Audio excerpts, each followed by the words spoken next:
ঈদুল ফিতরের দিন 11টি সুন্নত রয়েছে। সেই 11টি সুন্নত আল্লাহর রসুলের উম্মতেরা সঠিকভাবে পালন করে তারপর ঈদগাহে যাবেন।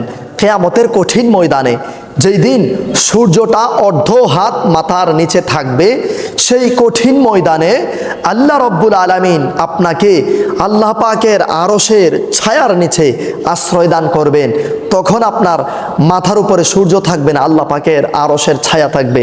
এজন্য আল্লাহর রসুলের সুন্নতগুলো মেনে মেনে ঈদগাহে যাওয়ার চেষ্টা করবেন। আসুন আমরা ঈদগাহে যাওয়ার ঈদুল ফিতরের 11টি সুন্নত জেনে নেই।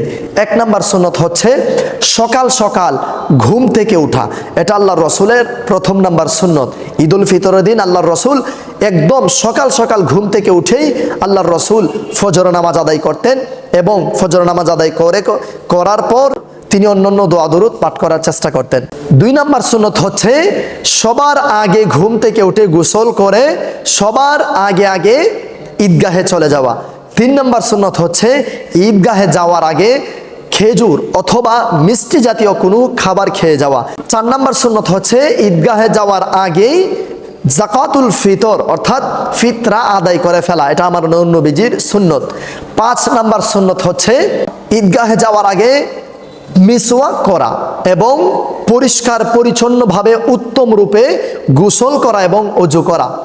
6 নম্বর সুন্নত হচ্ছে আপনার সাধ্যমতো যে সকল পোশাকগুলো রয়েছে এই পোশাক থেকে সবচেয়ে সুন্দর এবং উত্তম পোশাক পরিধান করা।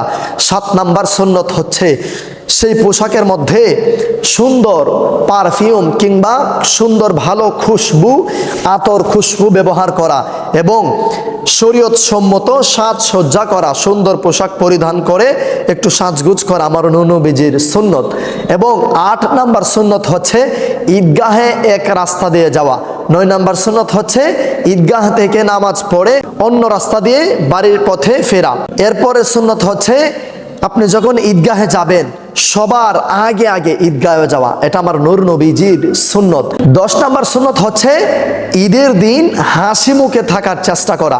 হাসি মুখে থাকার চেষ্টা করবেন, আমার নবীজির সুন্নত।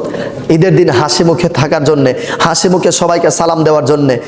11 নম্বর সুন্নত হচ্ছে সবাইকে সালাম দিয়ে ঈদের শুভেচ্ছা জানানো, তাকাব্বালাল্লাহু মিন্না ওয়া মিনকুম বলা, সুবহানাল্লাহি ওয়া বিহামদি। প্রিয় ইমানদার ভাই বোনেরা, এই 11টি সুন্নত আমরা সবাই ঈদুল ফিতরের দিন মানার চেষ্টা করব। 11টি সুন্নত মেনে আমরা ঈদ উদযাপন করার চেষ্টা করব।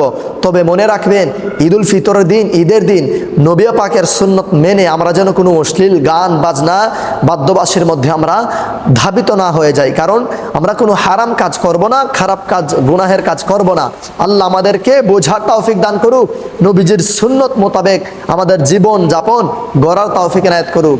আসসালামু আলাইকুম ওয়া রাহমাতুল্লাহ।